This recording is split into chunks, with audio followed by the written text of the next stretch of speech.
Hello everybody, welcome back to my channel. My name is Natalia Leigh. I'm an indie author and the managing editor at Enchanted Ink Publishing. And today we are actually doing Preptober stuff. Now this is the first time I have sat down to do Preptober planning, nano planning. I am out in the living room right now. Sasha is back there on the couch where she usually is. And today I am using my 2022 Preptober workbook. If you want to pick this up, I will have it linked down below. I put out a Preptober workbook every year, or at least I have for the past 6 years. So we're going to work in my workbook today and do a little bit of planning for NaNoWriMo. I am really hoping that I can participate in NaNoWriMo this year. In my last video, the Preptober workbook video, I talked about how I am not totally sure if I'll be able to participate due to one, my workload, and two, the digital eye strain I've been having. I've been struggling with digital eye strain. I've had to kind of cut back on the number of hours I can be on a screen per day. I'm having to take more frequent breaks from work, stuff like that, just for my eye health, and it has been improving. I've had a couple people ask, so thank you to everybody who has kind of checked in with me about that. It has been a bit better. What I want to work on for NaNoWriMo 2022 is the first book in my paranormal romance trilogy. This is what I was writing a few months ago. I even put out 2 vlogs about it, and then work just like crushed me again, so I stopped writing.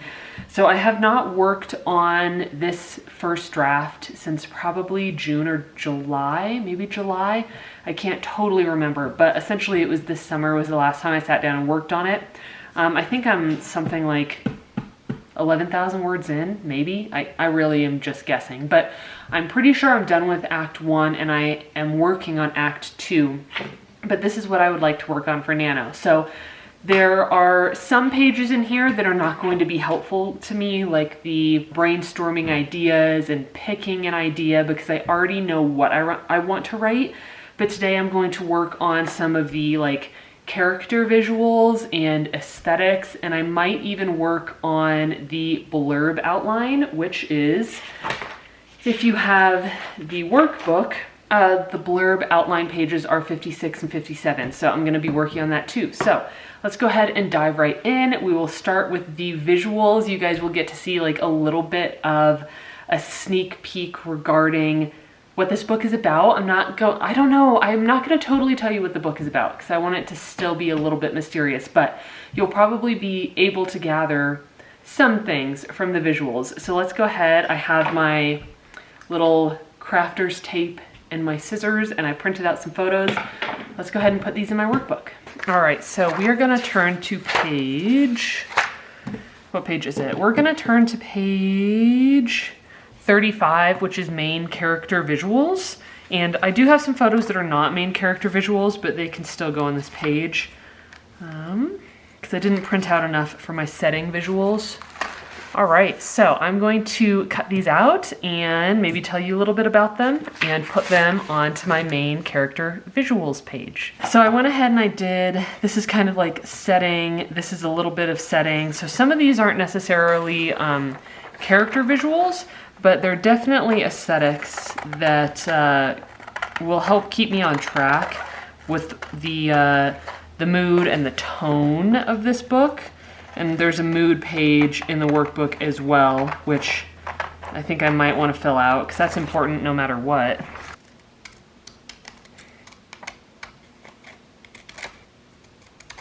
Okay, so I have everything cut out here.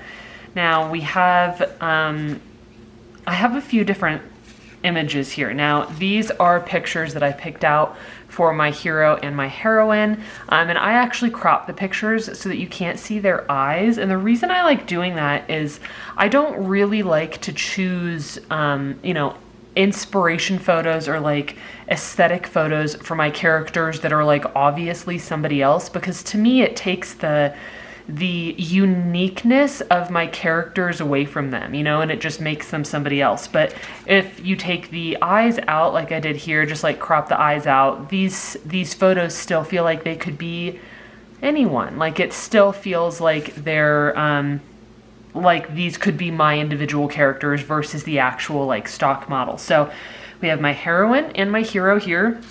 I printed out this photo. I love artwork like this. So this is kind of a romance aesthetic, I'd say. We have some fancy little gloves here. This is going to help kind of build on our setting and time period. We've got this. This is definitely, let me see if I can zoom in a little bit here. I absolutely love this photo. I feel like it's super moody and a little bit gothic, and that definitely communicates our time period and genre well.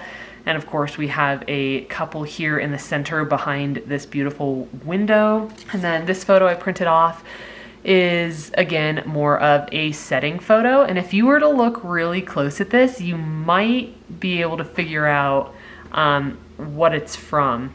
Let me know down below if you have a guess regarding what this picture is kind of depicting, but this is going to be another setting photo. So even though this is a main character visuals page, I want to kind of combine all of these because I feel like it's important. This could definitely go on the setting page, but for now I'm gonna put it here, and then I might do the setting page, like print out a bunch more photos at a different time. So let's go ahead and put these in, figure out how we're gonna do these so that they overlap in an appealing way. How's that? That's pretty good. All right, let's get those taped down.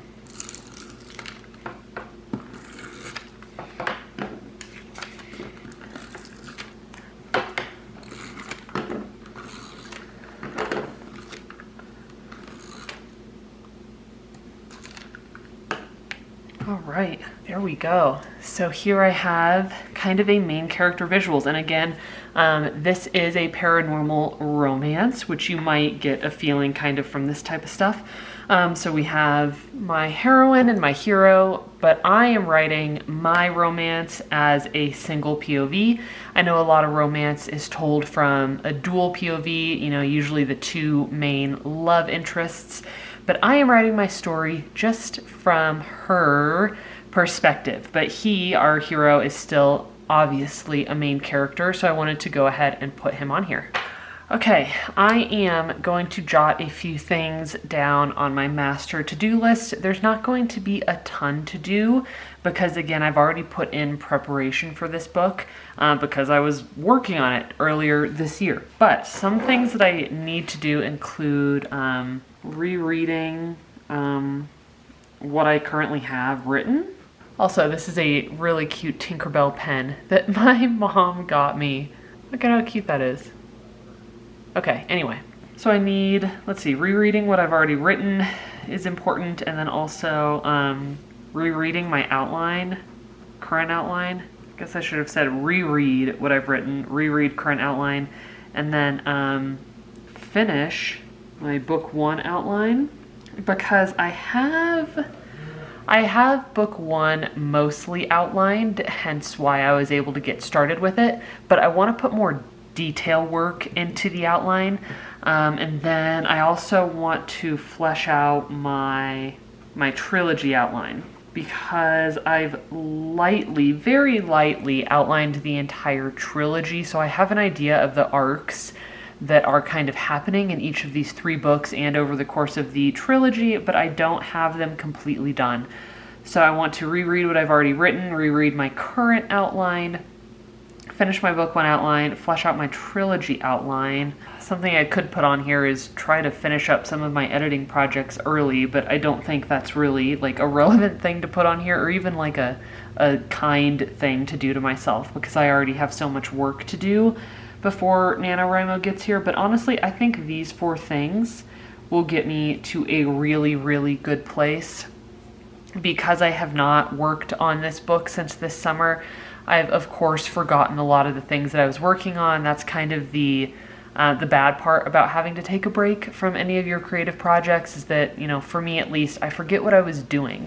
So if I can get all this done, I will feel really good going into NaNoWriMo and hopefully writing 50,000 words and finishing the first draft of this book. So that's my master to-do list.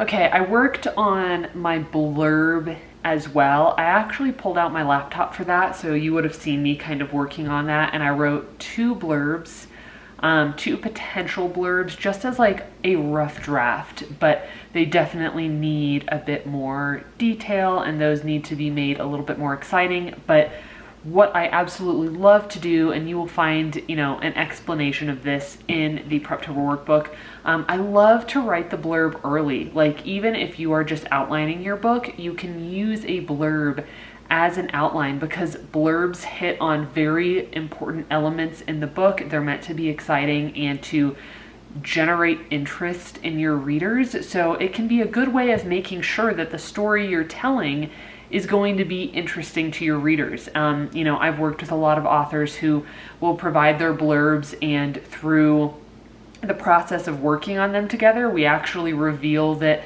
the book is missing tension, or the main character doesn't actually want anything. And that's unfortunate to realize when you're at the point where your book is done and you're writing the blurb. So by writing the blurb early and using it as an outlining method, I have found that can be really helpful for story and character development. So that's actually one of the reasons why I now enjoy writing a blurb outline at the beginning of the process, or you could even write it, you know, when you're done with your first draft. So I think that's pretty good for my planning for today. And of course, there's also other pages like building my villain, building my main character, and my side characters that I don't want to do on camera, because that's going to reveal a lot of secret, mysterious, important information about my characters. So I don't want to reveal that to you yet. So those are things that I need to do off camera before November arrives. I am excited to hopefully be diving back into this project and writing my first romance. I have never actually written a romance, so this is, I